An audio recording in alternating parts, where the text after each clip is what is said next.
chrétienne Maranatha est présente dans des nations de tous les continents de la planète, des églises des pays dans les trois Amériques, Europe, Afrique, Asie et Océanie, connectées par la même doctrine, par la direction du Saint-Esprit de Dieu et unies par la parole vivante.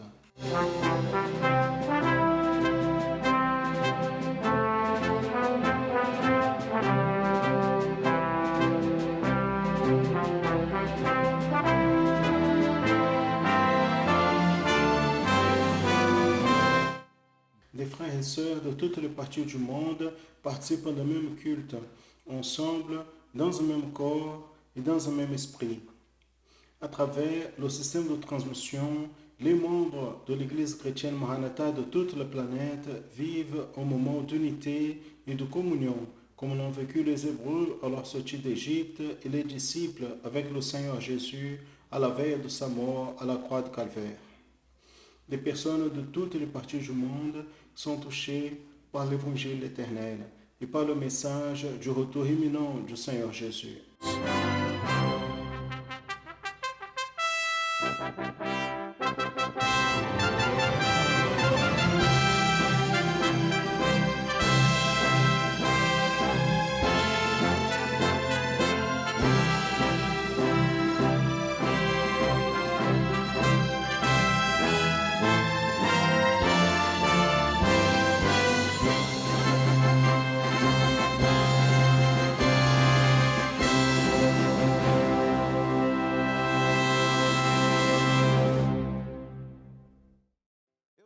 Je salue à tous dans la paix du Seigneur Jésus.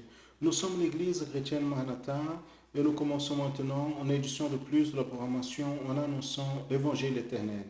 Soyez bienvenus à cette programmation qui est préparée avec tout le soin, spécialement pour vous et pour toute votre famille. Le message de l'Église fidèle dans nos jours a besoin d'être aligné avec le message du Saint-Esprit de Dieu pour le moment prophétique que nous vivons. Quand le Seigneur Jésus est mort à la croix de Calvaire, cet événement a été témoigné par une foule. Quand il est ressuscité au troisième jour et est apparu à ses disciples, il leur a confié une mission d'annoncer au monde qu'il était vivant.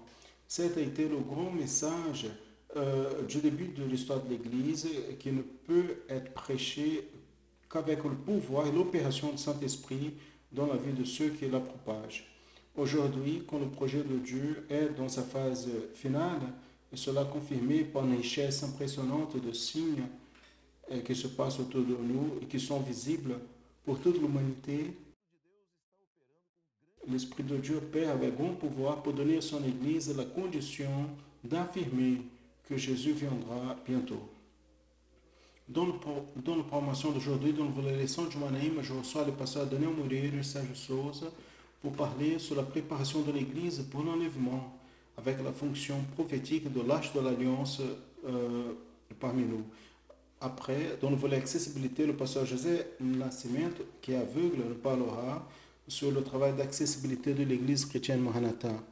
Dans le volet parfaite louange, la sœur Laïs Figueras est de retour et va nous enseigner les signes dans des gammes musicales. Et dans l'étude pour les enfants intermédiaires et adolescents, le professeur Sandra Carvalho, dans la thématique Les Vaillants de David, nous parlera sur David et l'Arche de l'Alliance. Assistez maintenant le volet Les Sons du Manaïm.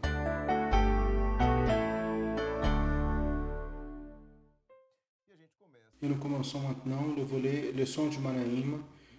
Et je reprends que ce volet, il apporte ici à nouveau le sujet qui a été porté à l'école biblique dominicale, qui a été partagé, a été transmis, et nous revenons à ce sujet pour rappeler quelques points, élargir davantage d'autres, afin que vous et nous ici, nous puissions avoir la bénédiction d'élargir la portée du projet du Seigneur. Et encore une fois, je reçois ici à le studio le pasteur Daniel Moreira et Sérgio Souza, afin qu'on puisse traiter de ce sujet. Daniel, Sérgio, la paix du Seigneur, soyez bienvenus. Paix du Seigneur Josias, paix du Seigneur Sérgio, la paix du Seigneur à tous les bien-aimés. La paix du Seigneur Josias, Daniel et à tous. Très bien. Nous commençons toujours montrant ici des messages qui nous ont été envoyés par des frères et sœurs à travers l'utilisation du code qui apparaît à l'écran. Quand vous pointez l'appareil photo de votre smartphone, votre appareil sera redirigé vers WhatsApp. Et vous pouvez envoyer un message, c'est bien en texto comme en vidéo, en parlant sur l'importance de la programmation de votre vie. Et nous allons porter ici quelques messages qui ont été envoyés, nous ont été envoyés à travers cette ressource. La première a été envoyée par Romeo Casella. Elle est de Florianopolis, Santa Catarina. Il nous dit je suis encore un visitant fréquent à l'église. Pour moi, la promotion dans la notion de l'évangile éternel est une bénédiction, car cela m'apporte plus de clarté dans la compréhension de la doctrine expliquée dans l'école biblique dominicale. C'est ce que nous a écrit Romeo Casella, Florianopolis, à l'État de Santa Catarina. Nous avons reçu aussi un message de Wagner Rojo, de Rio de Janeiro. Il nous dit la promotion dans la notion de l'évangile éternel est pour moi une opportunité de plus de remplir ma lampe et il se montre de beaucoup de valeur pour ma marche spirituelle. Wagner Arrojo de Rio, quand dit remplir ma lampe, il fait l'allusion au passage biblique de la lampe des 10 vierges. Les lampes devaient être remplies, c'est notre cœur. La lampe est un type de notre cœur, rempli par le Saint-Esprit. Nous allons regarder deux vidéos qui nous ont été envoyées par Mélina. Elle est de l'église Villa Isa, de l'église chrétienne Maranatha, dans le quartier Villa Isa, gouverneur Valadares. Dans la séquence, vous allez assister à Adriane Rezende. Elle habite au Canada. Elle participe online de l'église ici à Vila Velha, de l'église chrétienne Maranatha en Castanheiras. Nous allons regarder les vidéos. La paix du Seigneur Jésus. Je m'appelle Melina, je suis de l'église do governo Valadares, Minas Gerais, dans le ministère du pasteur Roberto. Et je suis ici pour témoigner de la bénédiction qui est la promotion de la notion de l'évangile éternel, qui contient des enseignements doctrinaires révélés par le Seigneur pour nous nourrir spirituellement. En ce monde que nous vivons est proche du retour du Seigneur Jésus, la paix du Seigneur Jésus. La paix du Seigneur Jésus, mes frères et sœurs, je m'appelle Mériane Rezende et je fais partie de l'église de Vila Velha, de l'état de Espírito Santo. Les frères et sœurs m'assistent ici. Je suis au Canada presque à 3 ans déjà et j'aimerais parler de la promotion en annonçant l'évangile éternel qui est merveilleux pour ceux notamment qui sont loin comme nous, à travers les paroles et doctrines, à travers les enseignements qui sont inspirés par le Saint-Esprit dans cette œuvre merveilleuse. J'invite les frères et sœurs, ceux qui sont au Brésil ou loin, qui n'ont pas condition de participer des cultes, qu'ils puissent assister. Cela est une bénédiction pour nos foyers. Cela enrichit pas seulement de manière spirituelle, mais dans nos activités de tous les jours. J'aimerais souhaiter que le Seigneur bénisse la vie du pasteur Daniel et tous qui sont concernés par ce projet. Que Dieu bénisse les frères et sœurs. Gloire à Jésus.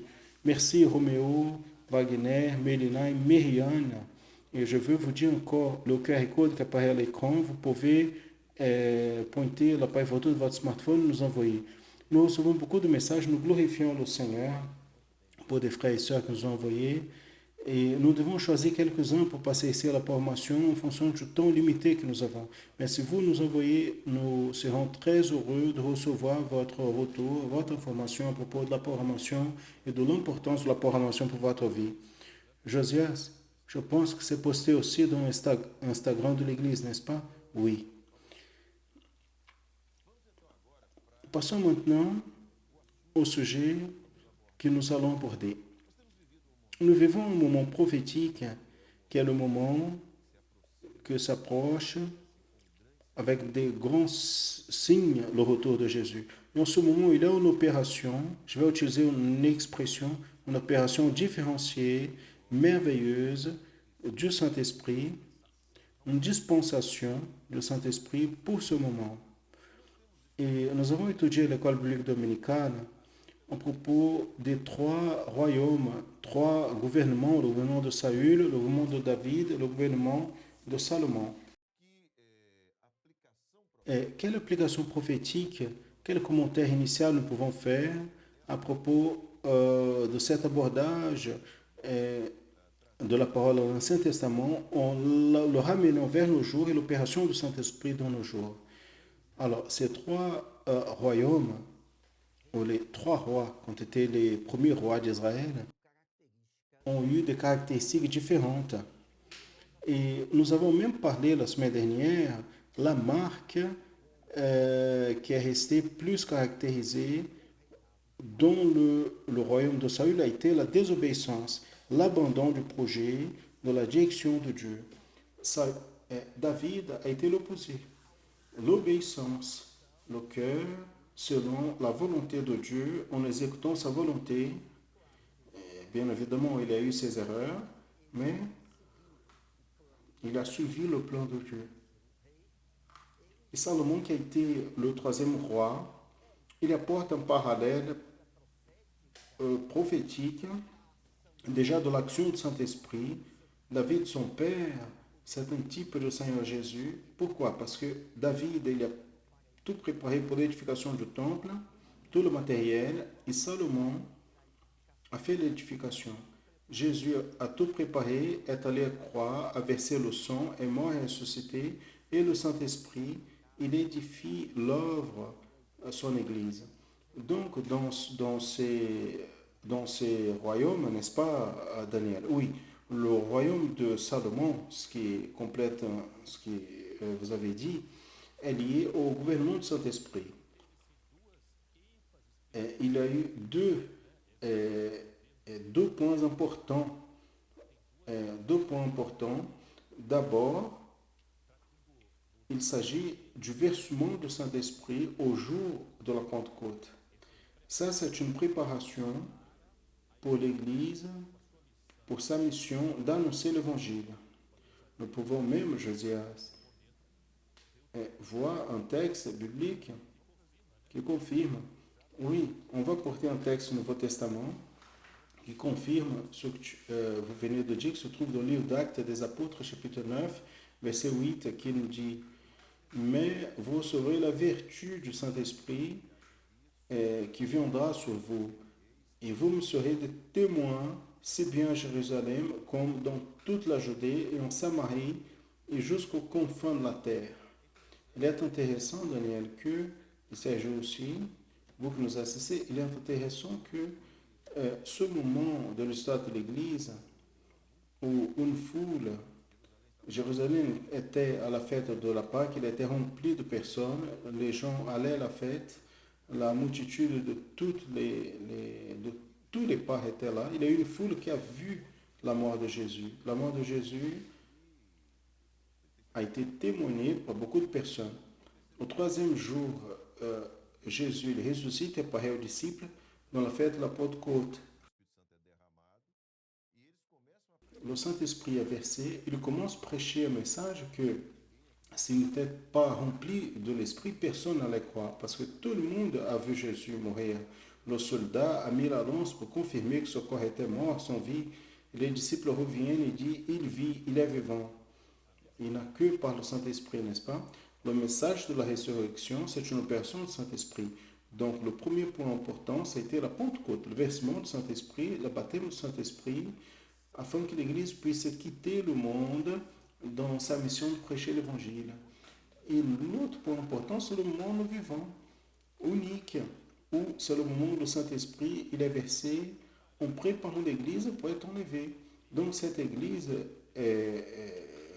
primitive, la Pentecôte, elle a quitté le monde, elle a quitté pour aller dans le monde, on a annoncé l'Évangile, l'Évangile est arrivé à nos jours. Maintenant, il y a un versement de l'Esprit, l'Église n'a plus besoin de partir dans le monde, elle va quitter le monde, elle va être enlevée, remplie de Saint-Esprit. Et au passé, dans le versement de Saint-Esprit, le jour de la Pentecôte, c'est, donc le point important c'était il est ressuscité, Jésus a vaincu la mort, il est vivant. On parlait surtout sur le salut. Aujourd'hui, nous parlons sur le salut, c'est le message du salut, le rachat du pécheur, mais en apportant l'attention vers le temps de la fin. Le temps de la fin, c'est le message. C'est notre message principal. Jésus est mort, il est ressuscité, il reviendra. Et c'est le moment final parce que celui qui n'accepte pas Jésus maintenant, jusqu'à ce qu'il revienne, son opportunité va se terminer. Donc, c'est l'opération du Saint-Esprit en ce moment. Il y a un texte qui parle de cela, en Joël chapitre 2, versets 28 et 31, qui nous dit euh, il sera que je verserai mon esprit sur toute chair, le soleil deviendra en ténèbres et le soleil, la lune en sang avant que le grand et terrible jour du Seigneur revienne. De la même manière que quelques-uns pouvaient juger comme folie le message des disciples, quelqu'un peut juger comme folie, comme nous affirmons que Jésus reviendra chercher son Église. Il y a ce jugement aujourd'hui. Combien de personnes ne croient pas? Combien de personnes rigolent, n'est-ce pas? Comme ils ont rigolé à l'époque à propos de la résurrection. Par exemple, l'Église, même, même si l'Église primitive a fait face à des oppositions, mais plus ils avaient d'opposition, plus le Saint-Esprit opérait. Aujourd'hui, c'est la même chose. Il y a une opposition à la foi, il y a une opposition au message de l'Évangile, mais le Saint-Esprit est le même. Il continue à agir en opérant. Il y a une autre chose importante, bien aimé. L'Église, elle ne se prépare pas. L'Église, elle est déjà prête. Parce que toutes les prophéties par rapport au retour du Seigneur Jésus sont accomplies. Parce que l'Église qui a le Saint-Esprit, elle confirme dans la parole par l'action de ce même esprit et elle n'a pas de doute. Jésus bientôt reviendra. C'est pour cela qu'elle est déjà prête. Le Seigneur Jésus lui-même a dit à propos de cela, quand vous voyez ces choses qui se passent, quelles choses? Les prophéties qui annoncent son retour, les signes, si bien socio-économiques comme géophysiques, et de manière générale, regardez vers le haut, parce que votre rédemption est proche. Amen. Je pense que juste cette expression de la fin de ce texte, il, il devait déjà faire en sorte que tout le monde réfléchisse. Parce qu'il dit que ça sera un grand jour et terrible. Donc pour vous qui nous regardez ici, la question est, ce jour va être grand et terrible pour vous? Chacun doit choisir. Et cette décision est personnelle. On ne peut pas la transférer. Vous avez dit, Daniel, que l'Église est déjà prête. Apocalypse 19, 7 dit, réjouissons-nous, réjouissons-nous et donnons-lui la gloire, parce que venus sont les noces de l'agneau et déjà son épouse s'est préparée. Une des choses qui attire l'attention dans le texte, dans l'histoire biblique, est la présence d'un élément, c'était l'élément fondamental dans l'histoire d'Israël, qui était l'arche de l'alliance. L'arche de l'alliance était l'élément du tabernacle qui garantissait au peuple la présence et le soin de Dieu, qui est venu depuis l'époque de Moïse. Comme nous avons parlé du tabernacle ici, on a beaucoup parlé de ce sujet. Exactement. Si vous souhaitez, sur notre canal YouTube, vous pouvez rechercher dans le premier programme, vous avez une étude très détaillée sur le tabernacle. Les trois éléments qu'il y avait à l'intérieur de l'arche, c'est la verge d'Aaron, les tables de la loi et la manne. Il y a une association avec trois expressions, mystère, crainte et gloire, que nous comprenons ici.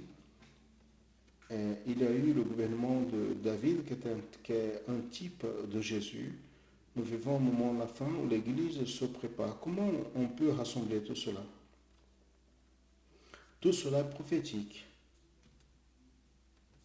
On ne se fatigue pas de le dire, car la beauté de la parole de Dieu n'est pas dans la lettre, elle est dans le mystère qui est le prophétique. Donc l'Église se prépare en ce moment prophétique, le Saint-Esprit qui prépare l'Église, qui décourtine les mystères du royaume, en amenant l'Église fidèle à la crainte de Dieu. Le début de la vie, et cette crainte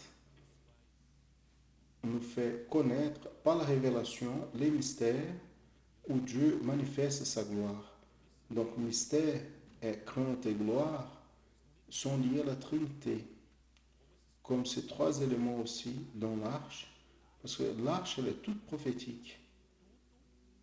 Tout, la présence de l'arche était la beauté, pas seulement la beauté matérielle, mais aussi la principale beauté de l'arche était le prophétique.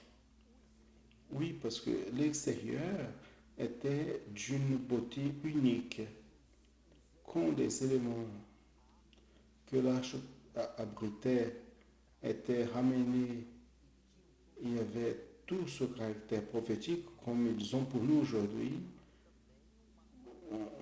Alors, en cela, il y a aussi une beauté inégalable. Donc, si vous prenez la Vierge d'Aaron, cela nous parle de la direction du Saint-Esprit. Les tables de la loi en montrant que la parole est la doctrine Dieu le Père. Et finalement, la manne comme un aliment qui a soutenu le peuple qui vient du ciel. Pendant 40 ans, a soutenu le peuple dans le désert, ceux qui pointent vers le Seigneur Jésus, le pain vivant qui est descendu du ciel et qui est le soutien de l'Église en ce moment. Donc le mystère, la crainte, la gloire. Donc observez que Saül, il a méprisé tout cela. Il n'a pas donné la valeur due au mystère, à la crainte et la gloire.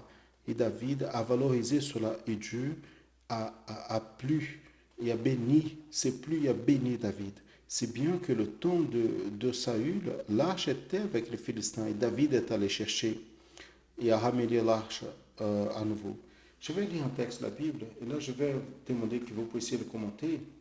Il résume tout cela, la personne Saint-Esprit, en considérant ces trois aspects, mystère, crainte et gloire, le monde prophétique que nous vivons. On se trouve en Habakkuk, le livre prophète Habakkuk, chapitre 3, versets 2 et 3, qui nous dit j'ai entendu, Seigneur, ta parole et j'ai eu crainte.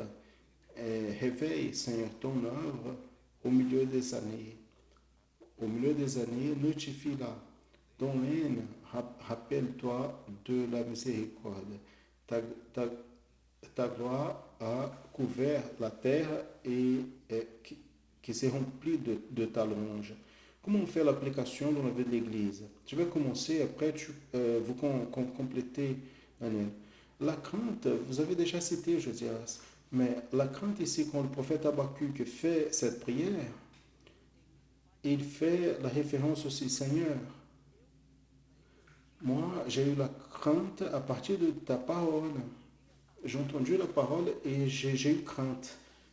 De là, l'importance et toute l'insistance du Saint-Esprit avec la doctrine, parce que Josias, Daniel, qui n'aime pas de la louange, d'un culte joyeux, Dieu qui bénit, tout cela a beaucoup de valeur, mais ce qui nous maintient dans la foi et dans le chemin, c'est la doctrine. C'est une vie affermie dans la parole. Il veut bien que le texte du prophète, vous savez, parler sur la crainte. Donc nous parlons crainte, mystère et gloire. Où se trouve le mystère du texte? Dans l'aine? Non. C'est rappel de la miséricorde. Parce que c'est que à travers la miséricorde de Dieu que nous pouvons voir le prophétique, le mystère qui est la parole révélée, qui sont les dons spirituels, qui est le baptême du Saint-Esprit, qui est la communion. C'est-à-dire, c'est un grand contexte. Et le texte complète en disant sa gloire a couvert le ciel. Donc le monde aujourd'hui est sous l'aine, c'est-à-dire sous le jugement. Maintenant, l'Église fidèle, par l'action du Saint-Esprit, par la miséricorde de Dieu, elle se bénéficie de l'espérance de la gloire. Et on peut dire aussi, au-delà du contexte de la miséricorde, le réveil de l'ordre du Saint-Esprit se donne dans le mystère. Parce que le Saint-Esprit révèle, c'est la parole révélée, les dons, les baptêmes du Saint-Esprit, tout cela compose les mystères qui sont ouverts pour l'Église. Et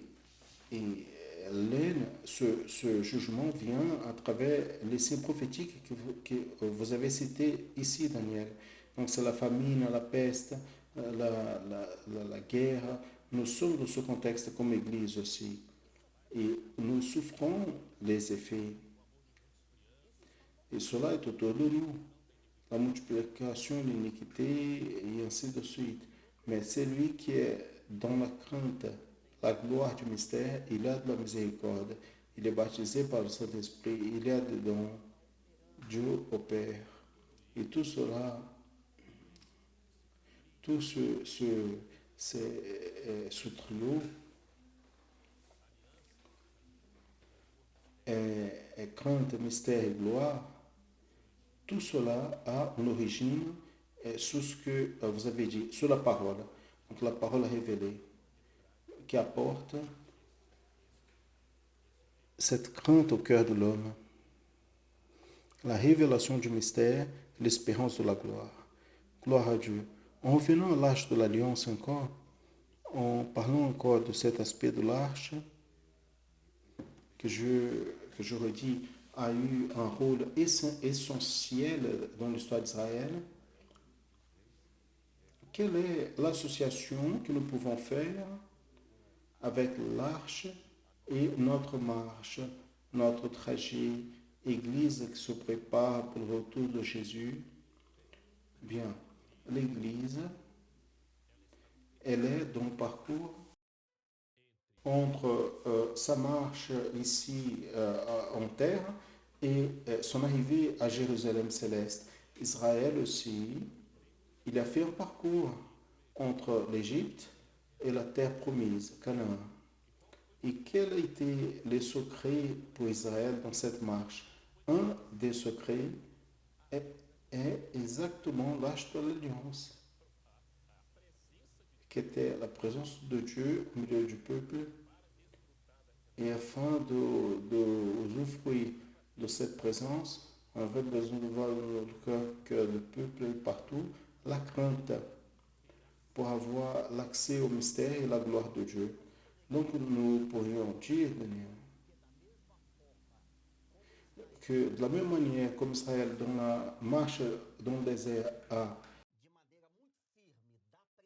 eu besoin de manière intense de la présence de l'arche, nous comme Église aujourd'hui, dans la marche vers la Canaan céleste, nous avons besoin de l'arche prophétique. Observez que quand vous lisez la parole, parce que même la localisation des tribus était révélée par Dieu. Leur positionnement, quand il y avait le campement, les tribus, qu'est-ce qui était placé au centre de tout? Le tabernacle. Et ceux qui se trouvaient au centre du tabernacle, c'était l'arche de l'Alliance. Donc, le centre de tout était dans l'arche. La même chose aujourd'hui dans la vie de l'Église. C'est la présence du Père, du Fils et du Saint-Esprit. Gloire à Dieu. Alors, la famille qui était à la maison avec l'animal allait vers le tabernacle. Le sacerdoce, le sacrificateur entrait. Toute la vie d'Israël tournait autour de cela. Et aujourd'hui, c'est la même chose pour l'Église. En Luc, en Nombre 7, 89, dit « Et quand Moïse entrait dans la tente de la congrégation pour parler au Seigneur, alors il entendait une voix qui parlait par-dessus le propitiatoire qui se trouve sous l'arche du témoignage entre les deux chérubins. Ainsi, avec lui, il parlait. » Nous avons apporté une expression ici, qui même si elle est récente, nouvelle ici dans cette édition, la formation, cela vous a été apporté déjà dans les programmes précédents. Vous voulez parler un peu sur ça? Alors, l'arche était une pièce, c'était une seule pièce divisée en deux. Donc, les personnes regardaient, non, c'est une seule chose, non, mais il y avait la boîte en bas avec les cercles et le couvercle appelé propitiatoire et les chérubins en or par-dessus et les éléments qui contenaient les éléments. La verge d'Aaron, la manne et la table de la loi étaient à l'intérieur. Donc, c'était deux pièces dans une seule. Jésus a dit, moi et le Père, nous sommes un seul. Et Jésus a dit, et vous arrivez à voir les éléments si le couvercle de l'arche est enlevé. Nous n'avons accès à tout ce que c'est céleste à partir de Jésus qui est venu au monde et s'est donné pour nous, en ouvrant cette porte du salut. C'était sur ce propitiatoire que le sang était aspergé et Dieu pardonnait, il parlait. Gloire à Dieu. C'était le mystère. Il parle jusqu'aujourd'hui, n'est-ce pas? Hébreux 9.4 parle sur les éléments de l'arche. Nous avons déjà dit ici, nous allons confirmer avec ce texte qui dit, ils avaient l'encens sonore et l'arche de la concertation où il se trouvait un vase en or qui contenait la manne et la verge d'Aaron qui avait fleuri et les tables du témoignage. Nous avons déjà abordé ici cet aspect, les trois éléments de l'arche qui symbolisent la Trinité. Nous avons déjà dit que Saül n'a pas donné la valeur.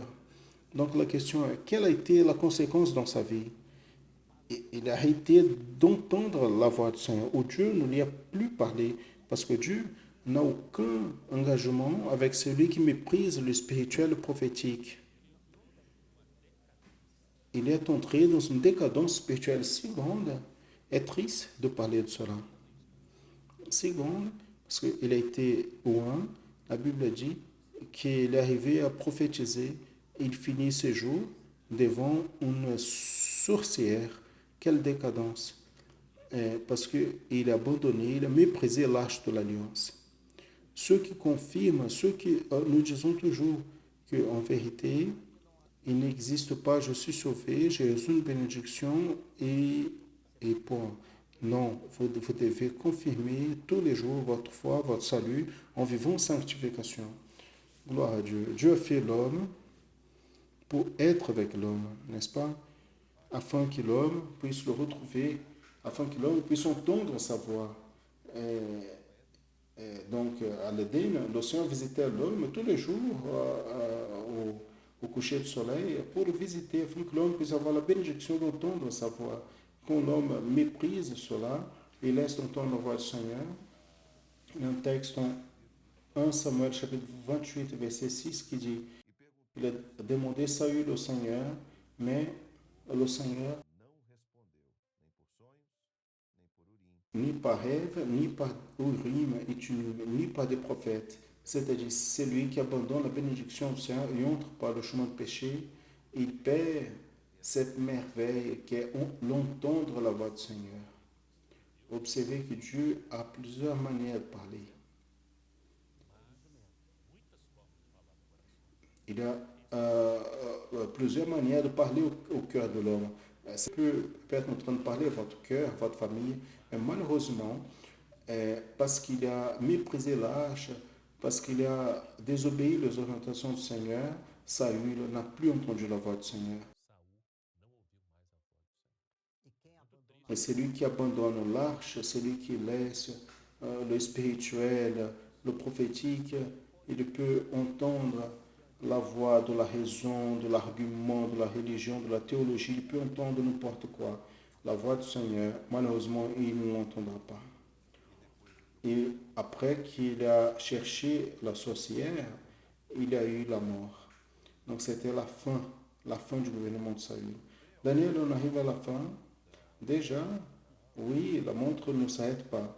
Et nous demandons toujours, est-ce que vous apportez ici un message à ceux qui nous assistent en faisant l'application de ce qui a été appliqué dans la vie de chacun. Bien-aimés, nous sommes dans les instants de la fin, sans doute, de la journée de l'Église ici sur terre. Il est vrai que les luttes, les batailles sont plusieurs, mais le chrétien, le serviteur de Dieu, la servante de Dieu, il n'est pas délaissé au milieu des combats. Donc le Saint-Esprit, il décourtine, il ouvre les mystères de la parole.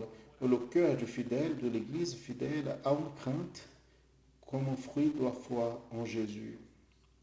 La gloire de Dieu est présente de manière abondante. Donc, nous allons aller de l'avant, affermis et dans l'espérance que bientôt le Seigneur Jésus viendra. Gloire à Jésus, loué soit le nom du Seigneur. Très bien, on arrive à la fin du volet Leçon du Manaïm, mais vous voyez à l'écran un autre QR code qui est différent du premier que vous avez vu, parce que celui-ci est afin que vous puissiez nous aider à préparer la prochaine édition de la formation dans le son de l'Évangile éternel, dans le volet Leçon du Manaïm. Et quand vous pointez l'appareil photo de votre smartphone vers ce code, vous allez être redirigé vers WhatsApp encore une fois, mais cette fois-ci, vous allez avoir une question, donc un texte aussi, pour consulter dans la parole du Seigneur. Et quand vous préparez, vous pouvez nous envoyer, vous nous aider à faire la prochaine édition du volet Leçon du Manaïm. Envoyez-nous le plus tôt possible et nous allons l'utiliser dans la prochaine édition de Leçon du Manaïm. Vous voyez le code, pour utiliser le code et vous allez voir de manière très intuitive comment ça marche. Envoyez votre message et nous allons l'apporter ici à la prochaine édition. Je vous remercie pour votre temps. Nous avons ce moment très joyeux de parler des choses du Seigneur. Le Père Sœur Josias, le Père Sœur Sergio, Amen. Le Père Sœur Daniel, Josias et à tous. Gloire à Dieu. Et le volet accessibilité d'aujourd'hui, il est spécial. Nous allons assister à une parole du pasteur José Nascimento, qui est de la ville d'Ibirité, dans l'état de Minas Gerais. Le pasteur Nascimento, il est devenu aveugle il y a quelques années et aujourd'hui il est responsable avec d'autres pasteurs qui portent des déficiences pour le travail d'assistance aux personnes qui ont des problèmes de vision dans l'église chrétienne Maranatha. Il va parler de l'accessibilité basée sur la parole de Dieu.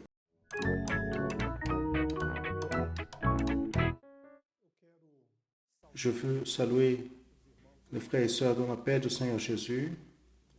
Nous sommes ici pour parler à propos de l'accessibilité de l'église chrétienne Maranatha.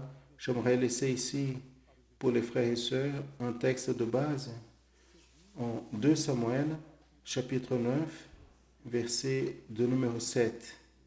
Le texte ici, il nous parle de David quand il prend le royaume, il assume le royaume, il cherche à savoir s'il y a encore de la maison de Saül afin qu'il puisse utiliser envers eux de bienfaisance. Et le texte nous dit qu'un des serviteurs de David lui dit qu'il y avait un des enfants de Jonathan, Méphibosheth, qui avait souffert un accident. Il est devenu handicapé. Il ne pouvait plus marcher. Il est resté oublié pendant plusieurs années à Lodebar. Et quand David a appris cette nouvelle, il envoie ses serviteurs rechercher à Méphibosheth. Et Méphibosheth a été ramené et David a eu de la bienfaisance envers lui en disant: ne craignez point, car à partir d'aujourd'hui, vous serez continuellement à table avec moi et tu mangeras avec moi à table et tu seras comme un des fils du roi. Mes frères, le groupe d'accessibilité, pour nous, je cite mon exemple. Il y a quelques années, j'ai perdu ma vision et quelque temps, pendant un espace de temps, beaucoup pensaient qu'on n'était plus comment exercer le ministère. Mais l'œuvre, elle vit une nouvelle phase. Aujourd'hui, nous avons le groupe d'accessibilité où nous avons beaucoup de frères et sœurs avec plusieurs types de déficiences. Dans mon cas, c'est les déficiences visuelles. Nous avons aussi à Santa Catarina le pasteur Eduardo, qui porte aussi un problème de vision totale. Le pasteur Ruben, aussi au Rio de Janeiro, il est déficient visuel aussi. Et nous commençons un travail d'accessibilité où nous avons, et nous nous réunissons pour faire notre école biblique dominicale tous les lundis. Le groupe d'accessibilité se réunit et nous répondons à toutes les questions. Le mardi, nous nous réunissons aussi pour une période de prière où nous cherchons les dons spirituels pour le culte qui est effectué tous les vendredis à 21h. Nous avons ce culte et le Seigneur opère des merveilles, beaucoup de signes sont opérés dans ce jour du culte le vendredi, n'est-ce pas? Et cela est une grande bénédiction. Et nous étions en train de penser que le déficient, il était un petit pauvre qui n'avait rien, qui avait besoin de l'aide de tout le monde, mais aujourd'hui, l'œuvre, il arrive à un stade où nous sommes inclus. L'œuvre nous a enlacés et aujourd'hui, nous pouvons exercer notre ministère. Plusieurs frères et sœurs, nous avons beaucoup de frères et sœurs dans le groupe d'accessibilité, des frères formés avec des diplômes supérieurs qui participent de l'EBD avec beaucoup de clarté et Dieu bénit beaucoup. Mes frères, donc, ainsi comme David, il a ramené Mephibosheth, il a enlacé, il a inclus l'œuvre, elle nous a enlacés aussi, et cela est une grande bénédiction. Le Seigneur il opère beaucoup dans ce travail. Amen. Que Dieu bénisse à tous, à la paix du Seigneur Jésus. Vous savez déjà ce que sont les notes de musique. Vous êtes aperçu que ces notes forment les accords qu'on exécutait au même instant et de manière harmonieuse. La sœur Laïs nous enseignera aujourd'hui qu'est-ce que c'est les cycles et les gammes musicales. Vous savez, prenez votre instrument, nous allons apprendre.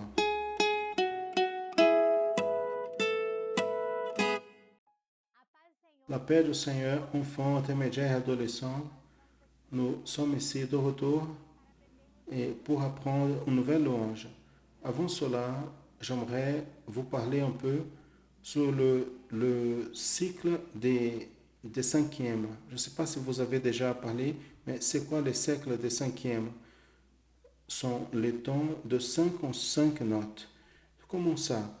Alors, nous avons au total 7 notes naturelles qui sont Do, Ré, Mi, Fa, Sol, La, Si. Et 5 notes accidentelles qui sont les touches noires du clavier, du piano. Donc, 7 notes touches blanches et 5 touches noires. Donc, au total, nous avons 7 plus 5, qui sont 12 notes. Les gammes, elles finissent pour choisir 7 notes pour jouer. C'est comme si on était en train de faire manger, on choisit quel ingrédient utiliser. Dans la gamme musicale aussi, on prend de ces 12 notes, on choisit 7. Dans la gamme de Do majeur, à la gamme nous avons appris les louanges en Do. Quand je prie au Seigneur, ma joie est grandie comme le Seigneur en Do majeur. Cette gamme, elle utilise 7 notes touches blanches. 7 touches blanches. Bien sûr qu'il peut y avoir des exceptions de touches noires de temps en temps, mais en général, on utilise les 7 touches blanches. La gamme de sol majeur, qui a été l'autre gamme qu'on a apprise, on utilise 6 touches blanches et une touche noire. C'est le Fa dièse. Ici, nous avons ici le Fa dièse. Dans notre flûte, le Fa dièse, il est là. Les 3 en haut et les 2 en bas. C'est comme si on faisait le Ré et on lève ici l'indicateur de la main droite. Et là, nous allons apprendre une nouvelle gamme, c'est la gamme de Ré majeur. Nous avons 2 dièses, le Fa dièse et le Do dièse.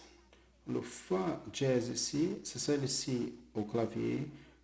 La première touche noire du groupe de 3 et la première touche noire du groupe de 2 touches noires, 2 jazz. Dans la gamme de Ré, j'ai le Fa jazz et le Do jazz. Donc ici, dans ma gamme de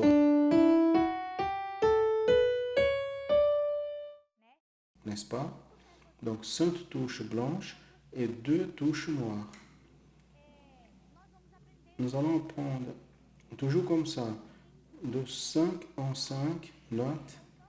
Donc on revient au cycle des cinquièmes. Donc la première gamme, qui est la gamme de Do, il n'y a aucune touche noire. 7 touches blanches. Dans la gamme de Sol, une touche noire, c'est Fa jazz. Dans la gamme de Ré, c'est notre prochaine gamme, 2 jazz. Le Fa et le Do jazz. Et ainsi successivement. Après, on passe à La majeur, 3 jazz. Fa, Do, Sol. Après, on va à Mi majeur, 4 jazz. Fa, Do, Sol et Ré. C'est les 4 touches noires. Combien de touches blanches il y en a? 3 pour compléter la gamme de 7 notes. Donc je vous montre ici à travers le cycle des cinquièmes sur la fonction de 55 notes. Regardez Do, Ré, Mi, Fa, Sol. Sol, La, Si, Do, Ré. Ré, Mi, Fa, Sol, La. La, Si, Do, Ré, Mi. Et à la mesure qu'on avance de 55 notes, on augmente une touche noire en plus et on diminue une touche blanche au moins. On va dans ce sens. On a déjà pris des longes en Do majeur, nous avons déjà pris en Sol majeur. Maintenant, nous apprenons des longes en Ré majeur. Mais avant d'arriver au Ré majeur, j'aimerais faire un rappel de Do majeur et faire une louange plus grande, louange que toute l'Église chante et aime beaucoup chanter, c'est la louange au berger d'Israël qui se trouve dans la gamme Do majeur. Donc on va vers le Ré majeur, oui, mais avant, on va jouer la louange ensemble en Do majeur pour rappeler. Parce que ce qu'on ne peut pas faire, c'est d'apprendre une gamme et après on apprend l'autre et on oublie la précédente. Et non. On a besoin d'apprendre celle de Do et après de Sol et continuer à jouer le louange de Do, et ainsi de suite. Donc, on va toujours avancer et revenir dans les autres gammes pour rappeler et que cela soit frais dans la mémoire. Aujourd'hui, on va faire la louange au pasteur Israël, au berger d'Israël. On va commencer la flûte douce. Après, on passe au clavier et ainsi, on passe à la gamme de Ré majeur, qui est notre troisième gamme de cycle des cinquièmes. Alors, mon frère, on combine comme ça. La prochaine étude, on fait au berger d'Israël en Do majeur. C'est une grande louange. Les enfants adolescents peuvent jouer dans leur maison, à l'église, avant le culte, après le culte. C'est une louange merveilleuse, c'est au berger d'Israël. On se voit à la prochaine étude. Donc, je vous salue dans la paix du Seigneur Jésus.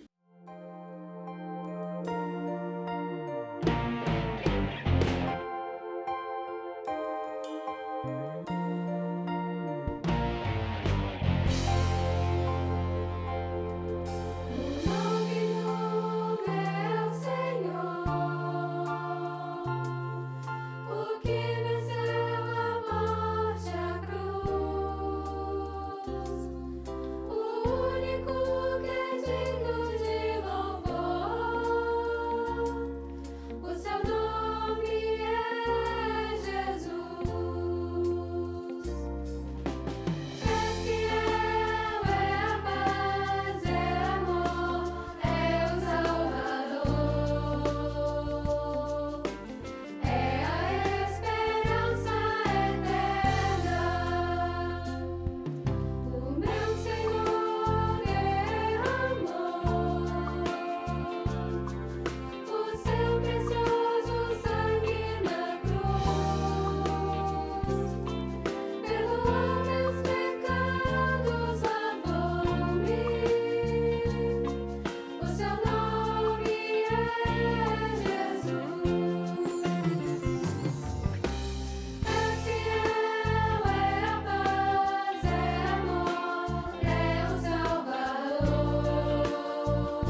Depuis le jour que le Seigneur a orienté Moïse à construire l'arche de l'Alliance et aussi à l'insérer dans le tabernacle, cet élément d'adoration est devenu le plus grand symbole de la présence de Dieu et aussi son soin au milieu du peuple d'Israël. Le roi Saül, malgré cela, a méprisé l'arche, c'est-à-dire il a méprisé le gouvernement de Dieu pour sa vie. David, en revanche, qui était un homme selon le cœur de Dieu, a ramené l'arche vers Jérusalem. Aujourd'hui, dans l'étude pour les enfants intermédiaires et adolescents, la professeure Sandra Carvalho nous parlera sur la thématique David et l'arche de l'Alliance.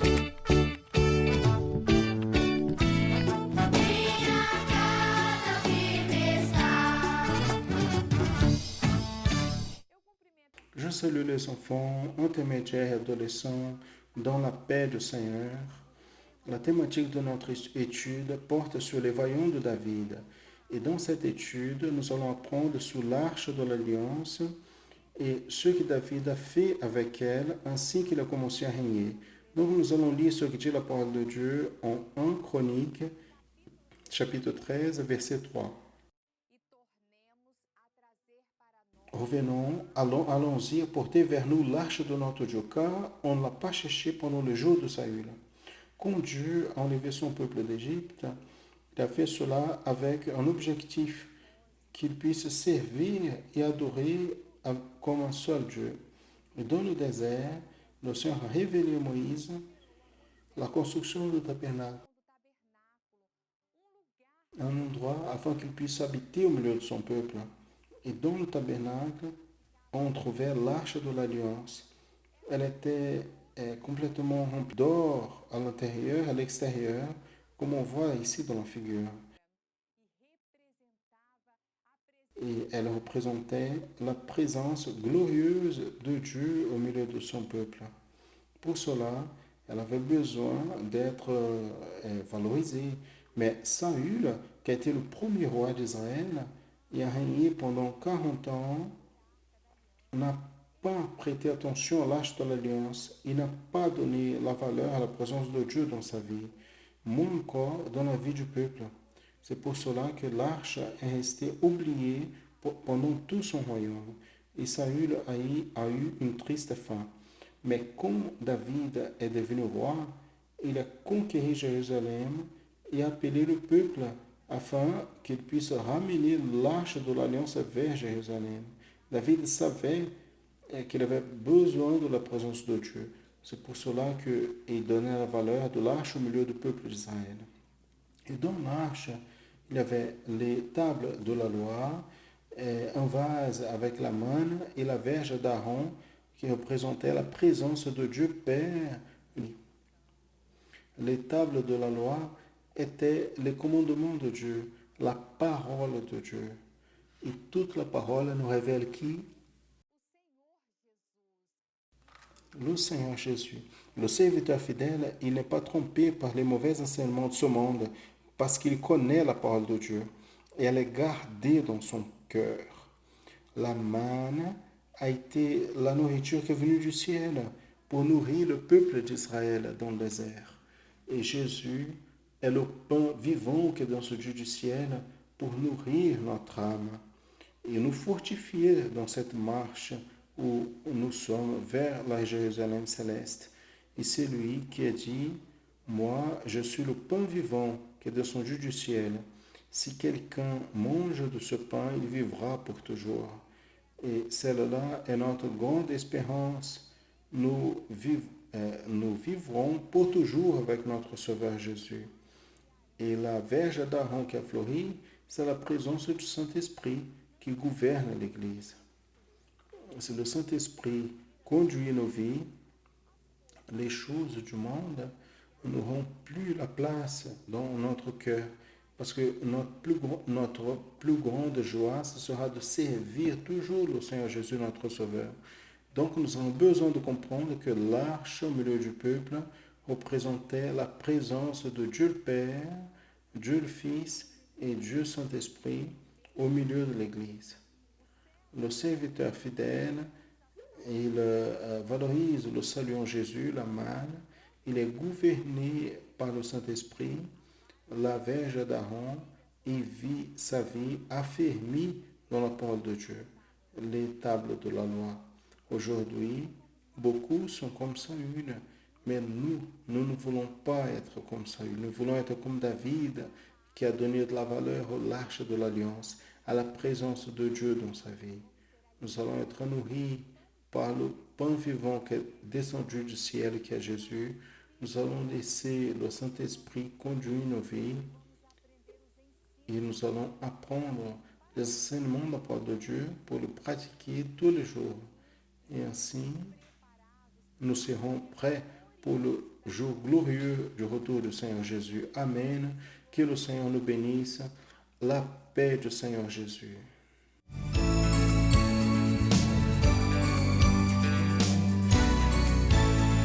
Existem segredos na tua palavra que só teu Espírito pode revelar. Ensinos de vida, de felicidade, caminhos de luz que Jesus veio nos dar. É livro selado, mistério guardado, que o homem sem Deus não pode alcançar. É livro aberto, claro descoberto, para os servos fiéis que com Jesus vão reinar. Para os servos fiéis que com Jesus vão reinar.